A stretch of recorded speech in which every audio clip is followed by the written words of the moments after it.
What if everything you've been taught about happiness is wrong? We are told to chase it, to achieve it, to find it in success, in likes, in perfect grades. But what if that very pursuit is the source of your anxiety? Lord Krishna gives us a profound clue. Kamanyavadikaraste mafaleshu kadachana. You have a right to perform your duties, but you are not entitled to the fruits of your actions. You are not entitled to the fruit, including the fruit of happiness. So where does real joy come from?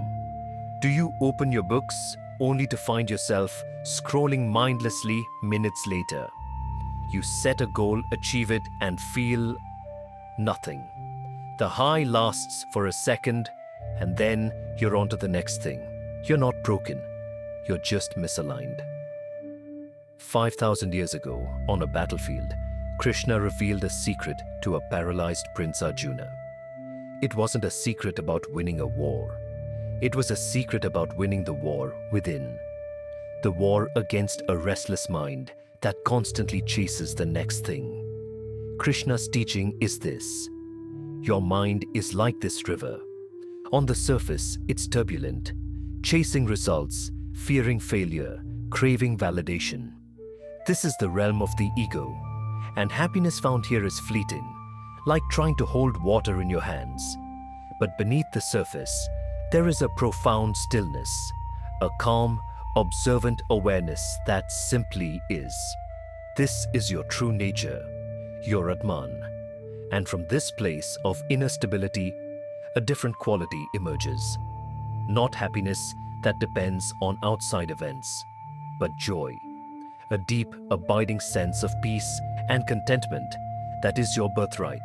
The Gita calls this Nishkam Karma, action without attachment to the result. It's not that you don't have goals. Arjuna still had to fight. It means you pour your entire focus into the action itself, the learning, the effort, the duty, not the A+ grade or promotion that might come later. This isn't just philosophy, it's practical psychology. Modern research calls this the flow state, that zone of effortless concentration where you lose track of time because you are so immersed in the task itself. Krishna was teaching Arjuna how to achieve a flow state in life. So how do we, as students and learners, apply this ancient hack? How do we dive beneath the turbulent surface? First, the 5-minute Dharma sprint.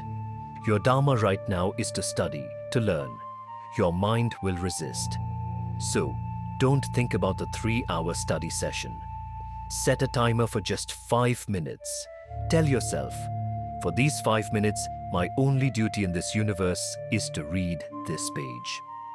No thought of the result, just the action.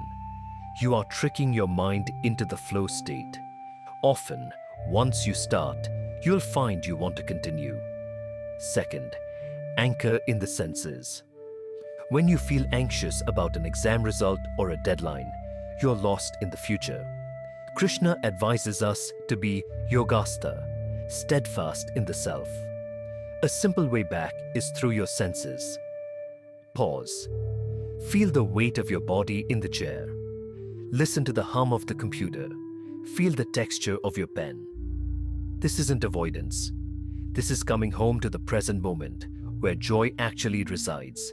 It's a mindfulness reset. Third, reframe with a gratitude mantra. Attachment to results comes from a sense of lack. I'll be happy when I have this. Flip it. Before you start a task, take 10 seconds. Silently say, I am grateful for the ability to learn. I offer this effort itself as my reward. This shifts your mindset from consumption to contribution. You are contributing effort to the universe, and that act itself is fulfilling.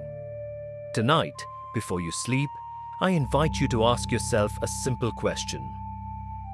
Where today did I act from a place of fear? Fear of failure, fear of missing out? And where did I act from a place of dharma, focused on the action itself? Don't judge the answer, just observe.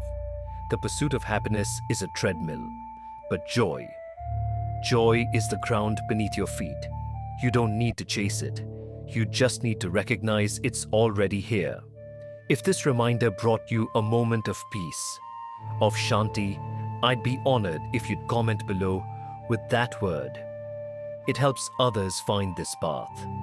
And remember the ultimate truth Krishna shares. Udaram sarvam etat vidhi. Know that all of this is pervaded by the divine. You are not your anxious thoughts.